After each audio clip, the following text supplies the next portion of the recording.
All right, all right, all right. Welcome to the Tuesday night Principal Chiro broadcast from DE and Band of Brothers. I'm Dr. Brian Moriarty, your esteemed MC for tonight's exciting call with Dr. Erin MacCarry Davis. Before we get going with that, guys, we just got done off an awesome DE week. Boy, that was an epic DE weekend, guys. We started off with the GCC golf tournament. Hats off to Kat and Lieberman and everybody from the GCC, Wadeport. They did an incredible job, as always.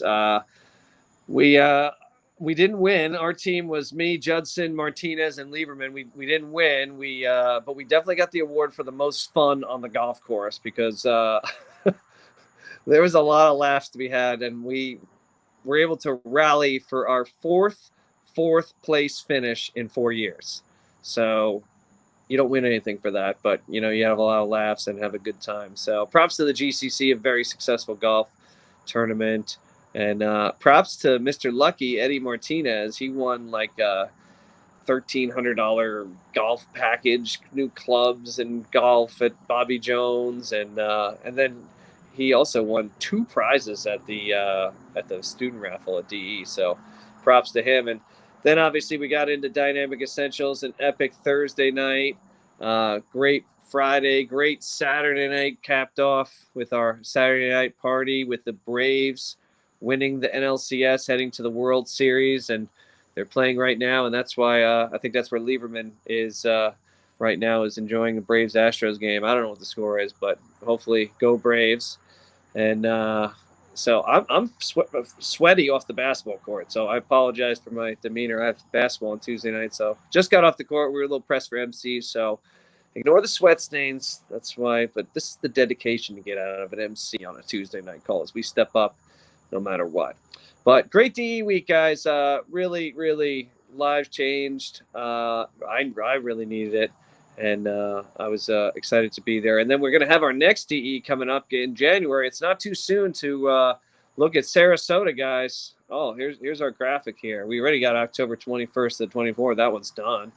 Now we're in January 20th to the 23rd in Sarasota. I've heard we've got people registered already. Got several people who have already stepped up and registered, so that was smart on their part. They get in on the early bird. And then we got April Sarasota again, back to back. Come to the Florida State. We're wide open and the weather's really warm. And then back in August in Atlanta. So don't waste time, guys. Get registered for DE in Sarasota. It's going to be an epic weekend. And, don't let that fire go out, guys. If you were at DE and you had an amazing time and you felt a shift and your husk was ripped open, don't just go home and do the same old thing. Step up and be the leader in your community. Make some huge changes. Feel something different in your life so that you can come back to Sarasota DE and say, wow, I was at DE in Atlanta in October and now I've doubled my practice, or now I've lost 30 pounds, or now I'm up at 4:30 in the morning, or now my relationship is better with my wife or my kids. Like, come back to that parade of stars and tell us what the heck happened and how your life has changed for the better. And if it got worse, that's okay too. We'll love you through it. So don't let it fall on deaf ears, guys. Step up and tell us all about it. Can't wait to see you all in Sarasota again. But tonight, we've got a rising superstar. I was really excited to hear Dr. Erin at DE. And something happened with her plane. I think her plane got delayed, was what I heard. She missed her time slot. And boy, they're tough at DE. You missed your time slot. I think she missed it by like an hour or something very close. And that was it.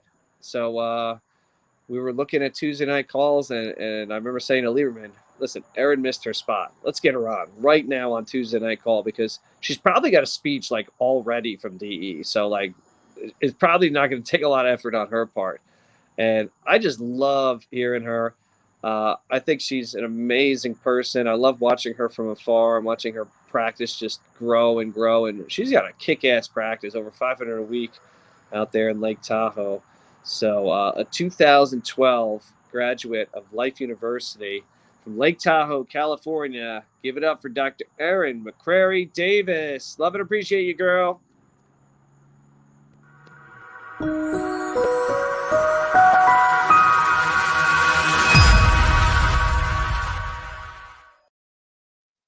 Hey, everybody. Dr. Erin here, like Brian said, from Lake Tahoe. This is crazy. I'm like in my spare bedroom right now. My kids are downstairs. We're in between like karate, dance, and cooking dinner. And I can already tell, like, just getting to do this talk tonight, like in your own house, and knowing you guys are all somewhere out there, like past my cell phone, is really cool. Unfortunately, I'm extremely not tech savvy, so I hope this is working okay on my phone. I couldn't get it to work from my laptop, and I'm not propped up correctly, but I'm in here. First, I just wanted to give one of my best friends in the whole world a big congrats, Suzanne Cronin. She just let me know the other day that she is now the Utah ICA rep. So I'm really proud of her, and I just wanted to say that because I didn't even know she was going for that or working on it. So I just found out that and wanted to give her a big congrats. Also, in case my kids come up here and interrupt, I'm really sorry. I think I've got them zoned in down there, but I can't make any promises. So hopefully it's a quiet, easy talk without too many 4-year-old interruptions. It's funny that Brian said my talk should be really easy and all planned out, because that's what I was kind of thinking too. I'm like, oh, sweet. I had that talk all ready to go for Friday morning, didn't land in time, didn't get to do my talk. This will be a no-brainer. But you know how things go. Everything just changes over a few days, and that's not what I want to talk about anymore. So I'm going to talk about something totally different. And that's like how life is. You know, you're getting all these constant lessons and blessings and, you know, humps in the road and dips in the valleys and new highs, new lows, and all these millions of different variables happen.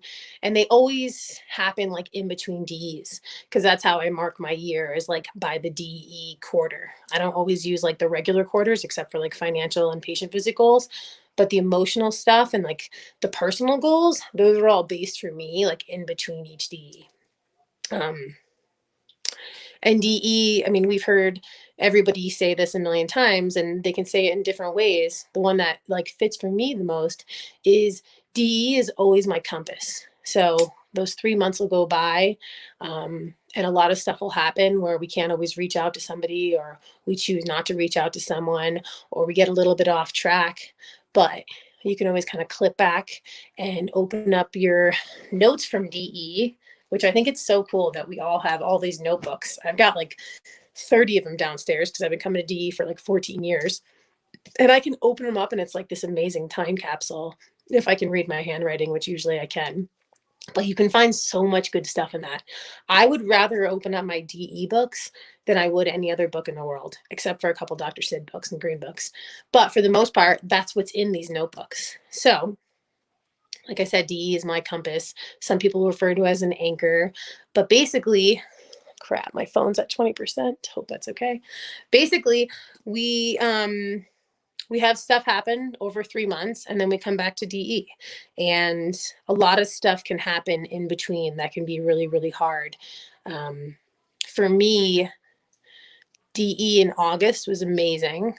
My office was kicking ass, and it is still, but I was on like a really, really great high in August, especially getting back from DE. I think that was like the first week of August. And then I think it was 3 days after getting back from DE, it started getting real smoky in my town. I live in Lake Tahoe. We had a humongous wildfire here. So it started getting insanely smoky, and come to find out we had a pretty humongous wildfire, and it started like 30 miles from my house. And 30 miles from my house is far because you're going like down 3,000, 5,000 feet up and down through major Sierra passes and big mountain passes. So we knew it was going to be a very smoky month. But word on the street was that the fire would never come anywhere. Don't distract me right now, Flurry. The fire would never get to us. So it was this far away, distant thing. But I'm not gonna lie to you. I sent some of you guys pictures. For a few weeks there, it just looked like hell on earth. It looked like it was orange. There was ashes all over my house. The AQI in Tahoe was like 700. It was worse than anywhere in China. It was insane. So But same time, going into the office, still going and doing everything with the kids, still living our life indoors, which is unusual for us Tahonians. Um, but the fire wasn't like going to affect us. That's what we had in the back of our head. Everything was going to be fine. A couple weeks go by, and it's like end of August. We're still smoked out. A lot of people have left town now because they just can't breathe well. And we get that knock on the door at 2:30 in the morning telling us to get the hell out of here and get out of town from the firemen and the policemen. And our whole 50,000 person community was evacuated, and the fire was close. There were some shifts in the wind, and the things were getting like really out of control, and it was coming to us. So 2:30 in the morning, leave the house. I'm freaking out. I just want to get out of town as fast as possible before the line starts. And my husband, who's always very calm, decided that we needed to go to the office. I only live 2 minutes from my office, so it was no big deal. Get out of here, Flurry. It was no big deal for us. He didn't think it was a big deal for us to swing by the office. He wanted me to water my plants, and he thought that I probably just needed a moment with the office, because in that moment in time, we definitely thought our house was burning down because we live in the woods close to the fire. And he didn't think that it would make it to my office, but we didn't know that. And he just knew. He's like, you need to go to the office, thinking I probably wasn't going to be back there. Okay, buddy. Thinking I wasn't going to be there for back to the office for at least a month. So we went to the office. I watered my plants. I had a good cry, and we got out of town. And we didn't actually get back into our town for 2.5 weeks.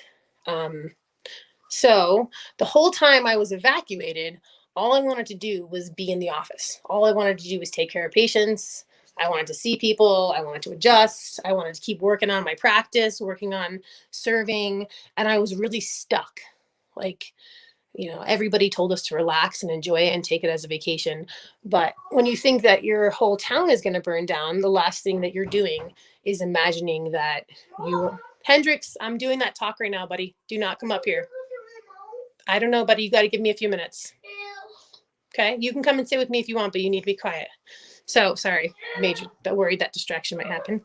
So let me get back on track here. We're stuck in this other town. I can't go to work. I can't see patients. I can't really enjoy myself. And it was a really hard time. The minute they reopened Tahoe, we hightailed it back to town, not really planning and figuring that nobody was coming back to Tahoe yet, because we were still in a pretty big, dangerous area. So long story short, my practice was shut down for like 3.5 weeks. So we get back into town, and what happens 3 days later? My whole family gets COVID. Okay.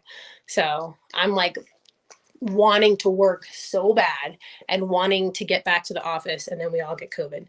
Thankfully, we were all fine. We haven't had no issues from COVID at all. But it was just like a lot of resistance. Like, I was getting a lot of resistance. I wanted to go back to work so bad. I wanted to get back on track.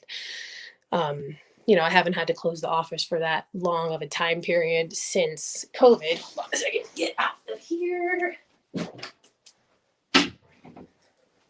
Since COVID. So it was hard to think about having to take more time off because I had COVID and my kids had COVID and my husband.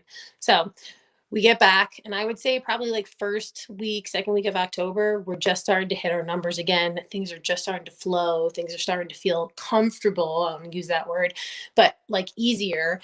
And DE is right around the corner.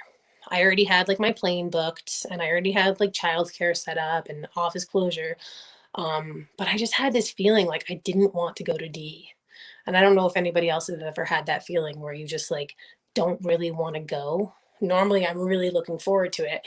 But when this DE came around, I just like had this little voice telling me like, I really want to work. I really don't want to close the practice right now. I don't want to get off track. I'm doing good finally. We just closed for a month.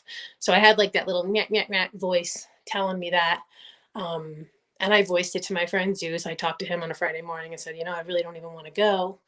And he said the usual thing that all of your friends say, what they should say is like, well, you probably need to go then. You got to go.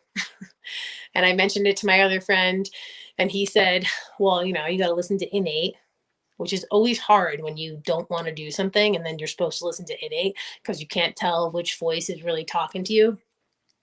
And then I got food poisoning a couple days before I was supposed to go to DE. And I'm like, I'm still going to go. I'm still going to go. And then the weather in California just went totally berserk. We had like a mudslides.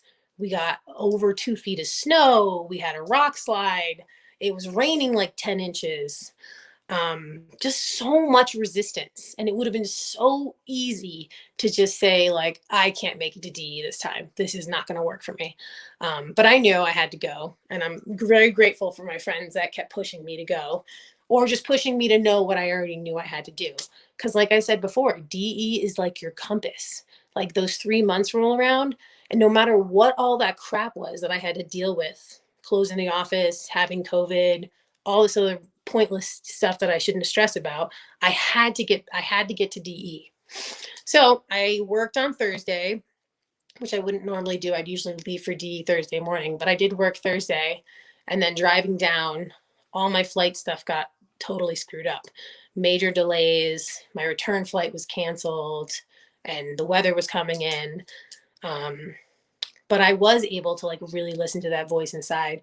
And I did know that my compass was leading me back to D and that I had to be there for my 3 month check-in. Even if it was only 24 hours, I had to get there. And I'm so glad I got there. And I'm bummed that I missed my talk. But I'm happy that I made it. And I'm sorry that I missed my talk. And I'm sorry that I was only there for 24 hours. When I got back to Tahoe, you know, when you get back from DE, you're like, hell yeah, this Monday is going to be amazing. I'm going to see like 10 new patients. I'm going to see like 200 patients today. It's going to be the best, highest collections, most amazing practice day. Well, the night before, we got literally 2 feet of snow, which we almost never do in October. And the whole town lost power. Everything got closed down. So I'm like, are you kidding me? I could have stayed another day. But I did go into the office. And the cool thing was that I'm driving into work. And the minute I pull in my back into my spot, the power at my office turns on. It was like so amazing. And even though we didn't see 200 people on Monday, we did see like 60 people, which isn't bad for a big snowstorm. So I was happy that I made it in there. But I guess like what I'm trying to say is I know what it feels like to get into that zone of comfort. You know, sometimes you don't want to go to D because I've had this in the past where I didn't want to go to D because I didn't feel like dealing with something that I knew I had to deal with. Some big lump in your throat or something like blanket on your heart or a rock in your backpack that you've got to let go of. You know, you want to avoid it. And because you know that when you get to DE, whether it's that first hug or a certain speaker or just stepping into that bubble of like the room, you know you're just going to be ripped wide open and you're going to have to go through it. And that wasn't the reason I didn't want to go to DE this time. This time it was just comfort. Like I wanted to stay home and I wanted to like see more patients. I wanted to be open. I wanted to be in my house. I wanted to rest. I didn't want to travel across the country, to be honest with you. And I'm really, really glad that I finally like passed that test for myself and that I still pushed it and made it to DE for that quick trip. I guess like what I'm really talking about here is just like resistance. Like without some sort of resistance, you're never going to have growth. We've heard people talk about that, you know, over the last 15 years that I've been coming to DE. I'm sure people have been talking about that for the last 100 years, but without major resistance, you're not really going to get anywhere. So, sorry, there's an animal scratching at my door. Okay. So lots and lots and lots of resistance, like I'm having tonight with my animals and my kids downstairs. Sorry about that. So a lot of resistance I was feeling not to come to DE, and a lot of resistance that I've been dealing with vaccines for my kids, not that I would do it, masks for my kids, not being allowed into dance classes, resistance from a fire, resistance from getting COVID, all these little blocks that were taking me out of my comfort zone. They were making it not easy for me. And I think the last year before this whole thing started with the fire, I've been in a really good zone and it's been getting pretty comfortable. I felt like by August, I was on like a nice highway and things were getting smooth sailing and I could put cruise control on. And that is when the universe or God both just throw you a little bit of a speed bump and a little check. And they give you a little bit of that resistance to remind you to watch your ego and don't get comfortable. And with resistance, like what I'm trying to work on now, it's a lot easier being a mom to figure this out, is to dive into the resistance instead of rolling over. In the past, before I had kids or before they were trying to do all this crap to my kids, I might have like sensed resistance and been okay with not rolling over, but just taking like that easier way around, not driving head on into it. And now I'm learning, like, when I feel a little bit of resistance, I have to like dive in.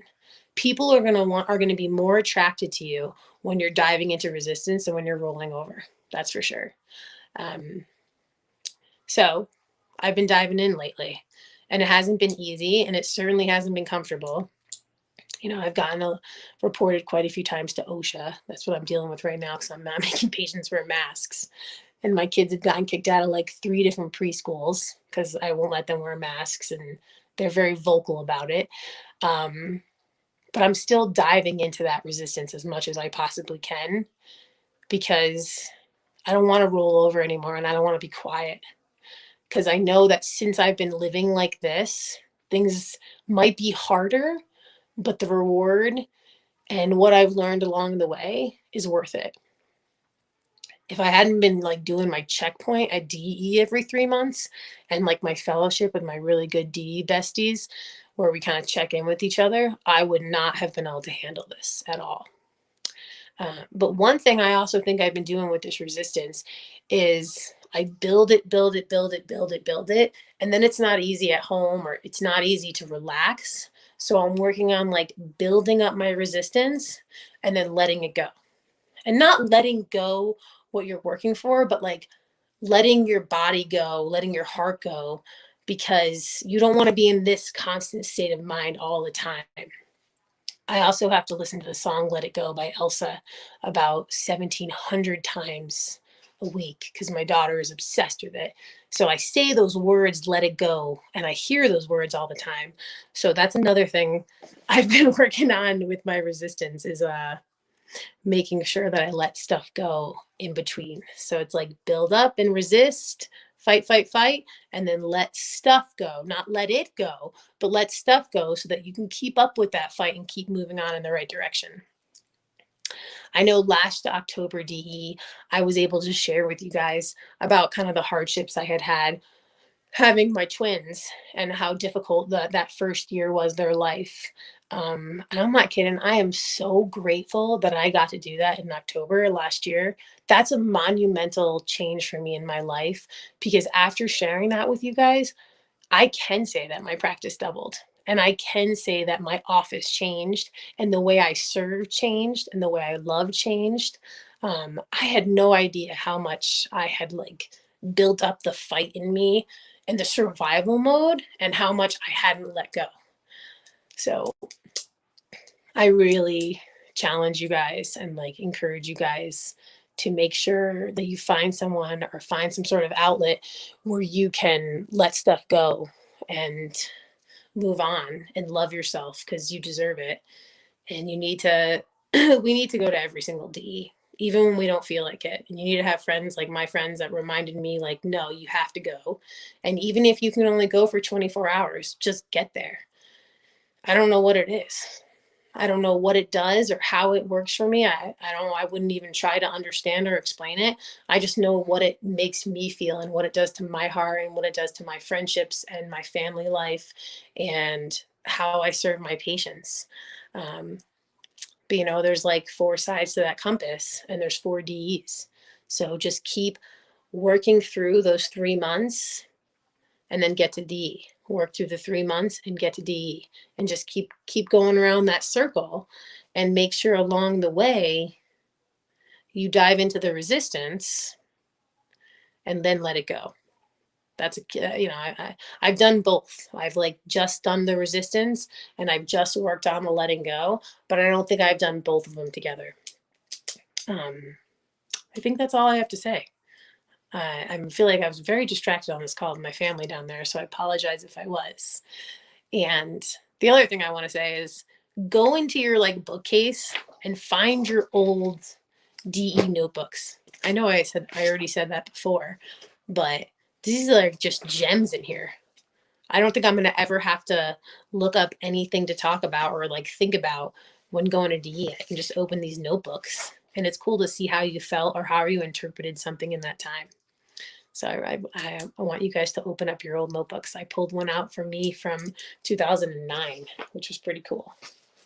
Everything's all the same too. It just affects you at a different time, but it's interesting. So I hope I get to, I will see you guys in Florida, and I'm coming for a week because there's no way in January with the winter that California is about to get that I'm going to risk coming from a Thursday to a Sunday. So my ass will be there on a plane by Monday, and I'm going to book my room at Sarasota tonight because I know Kat said we got to get on that. And I'm going to bring my kids, and I can't wait to hug and love all of you guys. And thank you for coming into my guest bedroom. It's really hard to do these phone calls when I can't see anyone or hear anybody. Or I don't even know if I did this right or if my phone's working. So hopefully this talk went okay. And go Braves. Love you guys. Okay, now.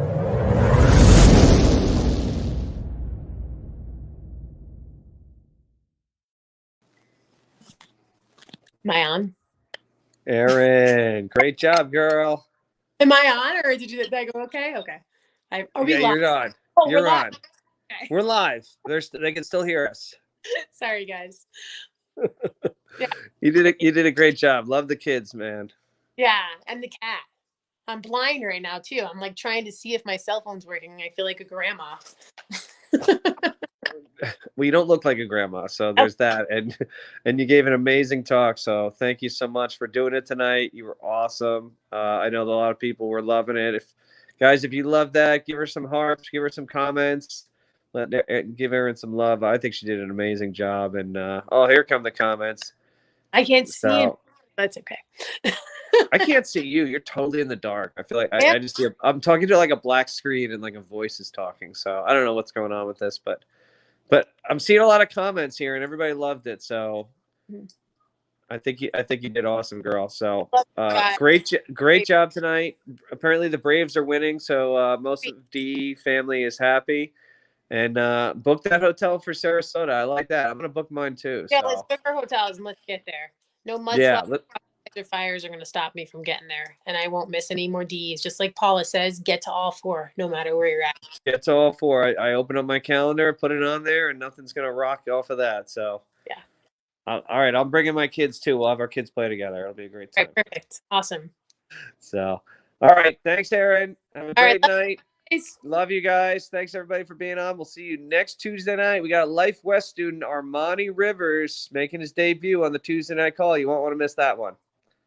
Love you guys. Have a good night. Bye, guys. Bye.